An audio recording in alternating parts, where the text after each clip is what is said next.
So your baby's been crying for hours on end, and absolutely nothing you do seems to help. It feels less like you're being a parent and more like you're trying to solve some impossible mystery.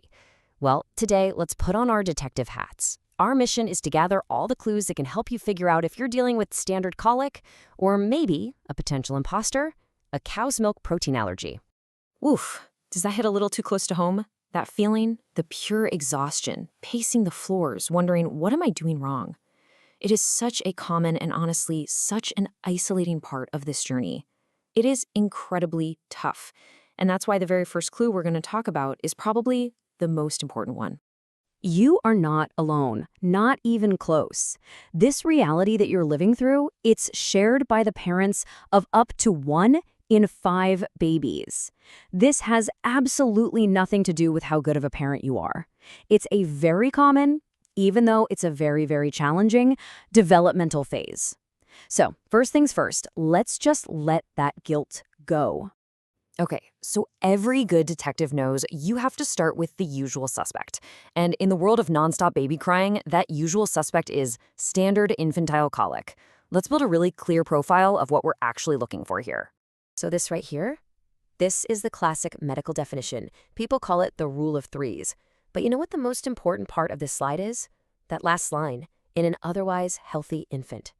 That part is so crucial.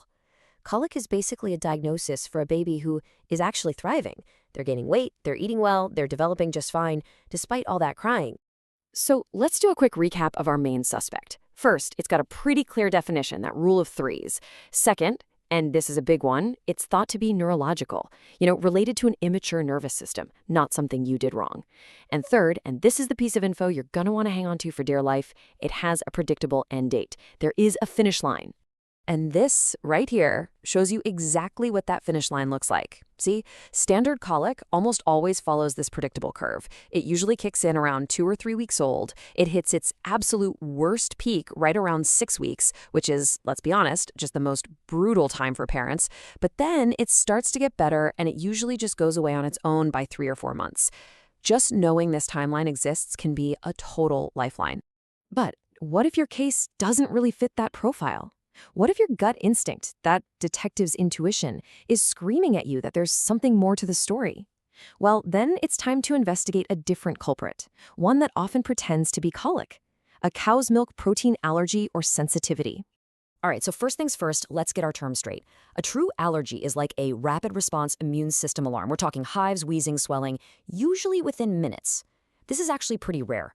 But what's way more common is a sensitivity. And that's less like an alarm and more like a delayed digestive irritation. It's what causes that colic-like crying, the gas, and those weird diapers hours or even a full day after they eat.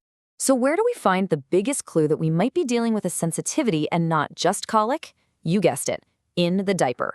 A baby with standard colic usually has normal, seedy, yellowish poop. But a baby with a cow's milk protein sensitivity?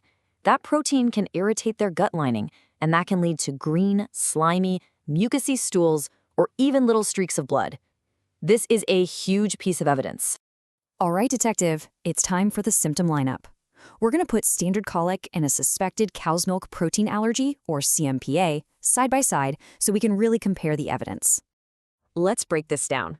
With typical colic, the crying is famously predictable, right? That dreaded witching hour in the evening. But with CMPA, the crying can happen anytime, and it's often tied directly to when they ate. Physically, colic is all about that tight belly and pulled up legs. CMPA can have that too, but it might also bring along things like rashes or eczema. We already covered the major difference in the diapers. And finally, think about soothing. A colicky baby often finally calms down with rocking or swaddling, but a baby with real gut pain from CMPA can be impossible to soothe with those tricks. Sometimes they only calm down after they finally have a bowel movement. Okay, you've been watching, you've been taking mental notes, you've been comparing the symptoms. So, what's next? Well, the next phase of our investigation is all about gathering the hard evidence that you can actually take to your pediatrician. For breastfed babies, the absolute best way to investigate this is with a 2-week trial elimination diet for mom, and that means cutting out all dairy. Now, it takes a few days for the protein to clear your system and your milk, so here's the key. You're looking for the very first little hints of improvement around day 4 to 7, but you should know for sure by about day 14. And if you're formula feeding, the game plan is to switch to a special hypoallergenic formula. Okay, stop. This is critically important. Some symptoms aren't just clues, they are emergency signals. If you see any of these things, a fever, your baby isn't gaining weight, there's visible blood in the stool, they seem limp or unresponsive, or there's any trouble breathing, this is not colic, this is not a simple sensitivity, this is a call your doctor right away situation. So, we've examined the evidence, we've compared the suspects, and we've followed all the clues. What is the final takeaway for you, the lead detective, on this very important case? Look, the whole point of this investigation isn't for you to solve this case all by yourself. It's to empower you to become an expert observer. You're the one with your baby 24/7.